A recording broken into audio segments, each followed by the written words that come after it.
Sure. Story. Slam!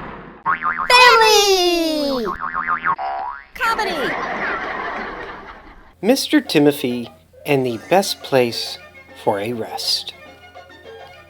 Mr. Timofy was a most unusual cat. You could ask anybody who lived at 909 Alhambra, and they would tell you that Mr. Timofy was a most unusual cat. However, in the little house, there was nobody there except for Timofy. Mr. Timofy had had a very busy morning.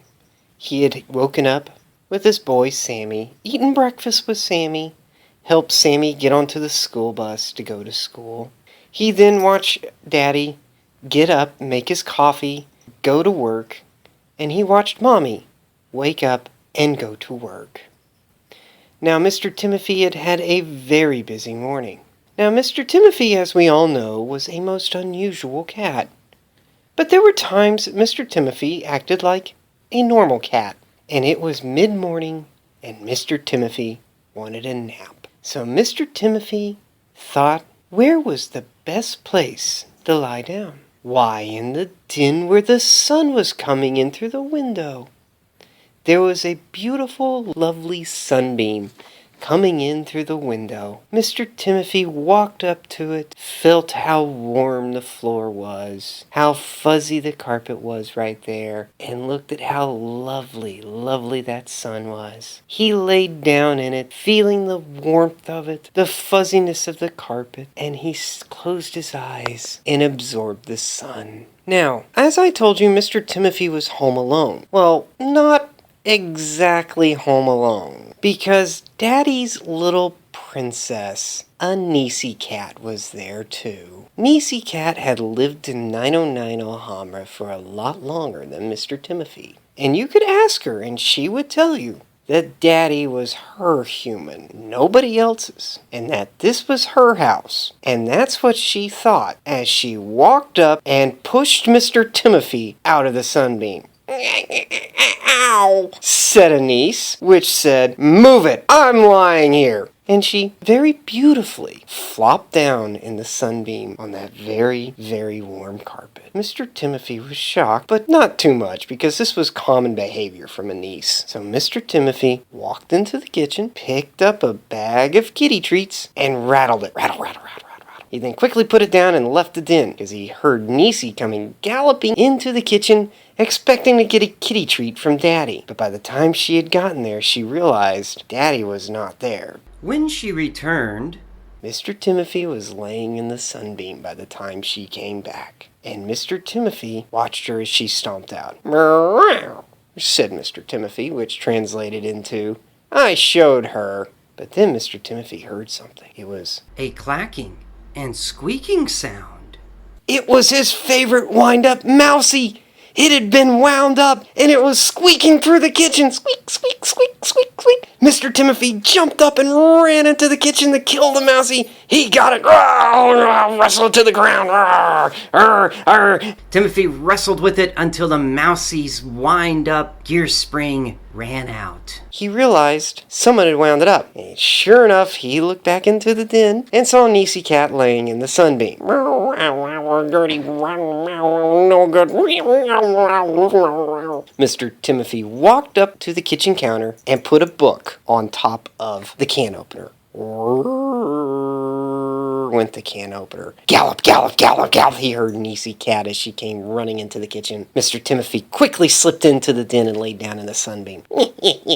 Said Mr. Timofy as he laid down in the sunbeam. Faintly, he heard the can opener quit running, and he knew that Anisy knew that she had been duped. And so Mr. Timofy was laying there in the sunbeam, enjoying it, thinking how nice it was and just how warm it was and how fuzzy it was. And only thing that would make it better right now is if he had a book to read.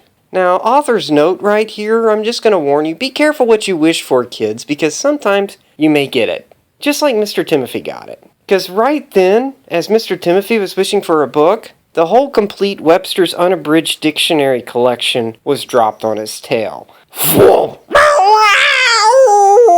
Said Mr. Timofy as he jumped up, grabbing his throbbing tail.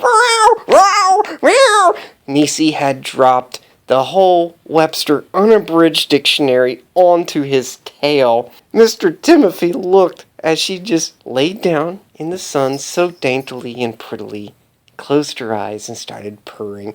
"Oh," said Mr. Timofy as he held his tail. Well, that was enough of that. Mr. Timofy knew how to deal with this. So Mr. Timofy started stomping. Mr. Timofy was really good at stomping. Daddy always accused him of stomping around the house. Even though Mr. Timofy, this was normal walking for Mr. Timofy. Mr. Timofy just stomped right up, stomp, stomp, stomp, stomped on top of Anisy, stomp, stomp, and then just properly flopped down on top of her. Flop! "Ow," said Anisy, as she wriggled out from underneath Mr. Timofy. Mr. Timofy thought to himself that, maybe this is the way he should have dealt with it. Sometimes a little brute force goes a long way. Yeah, that showed her. And he would just lay down, enjoying the sun. It was so nice. So warm. Was it him, or was it getting a little hotter? It did seem to be getting a little hotter. No, it wasn't my imagination, he thought. It really is getting hotter. "Oh my goodness, my tail's on fire!" Mr. Timofy jumped up, grabbing his tail, blowing it out.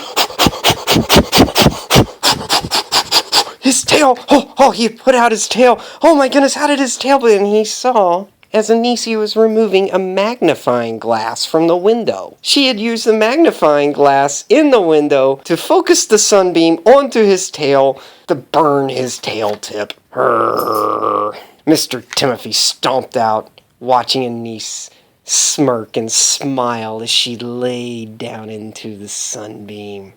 Mr. Timofy stomped into Sammy's room. Stomp, stomp, stomp. Opened Sammy's toy chest. Grab out what he was looking for. Walk up behind Anisy.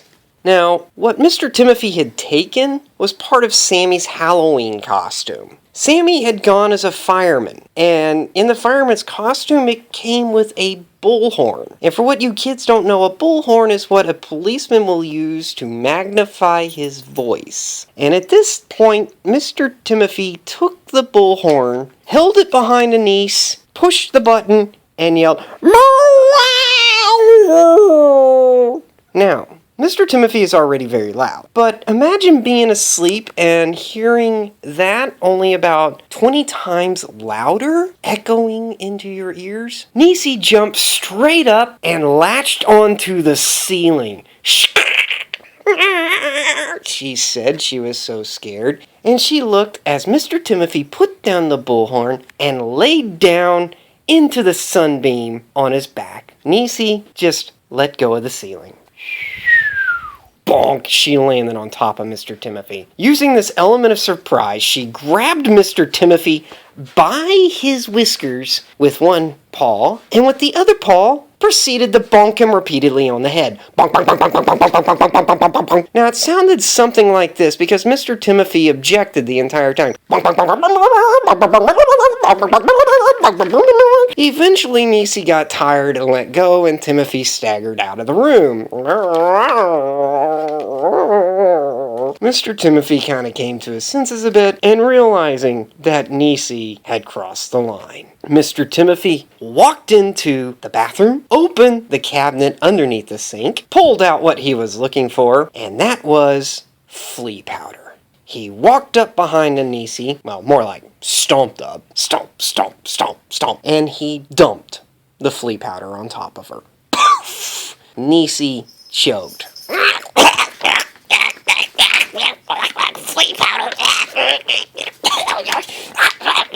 She coughed and gagged and choked. There's only one other thing that cats hate worse than flea powder, but you're going to find out about that soon enough. Anisy staggered and left and choked and coughed and stomped out of the room. Mr. Timofy laid down in the sunbeam. It had worked. The flea powder had worked. He showed her.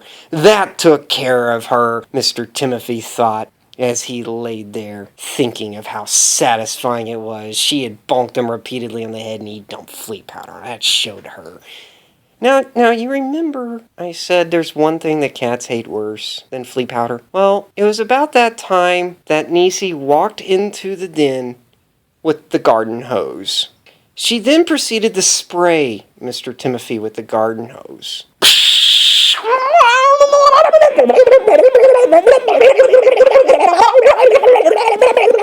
And Mr. Timofy, what seemed like for eternity, managed to get out of the den. Mr. Timofy shook himself dry as he watched Anisy lay down in the sunbeam. Mr. Timofy thought, for goodness sakes, I know when I'm beaten, he said, as he walked into the living room and laid in the comfy chair.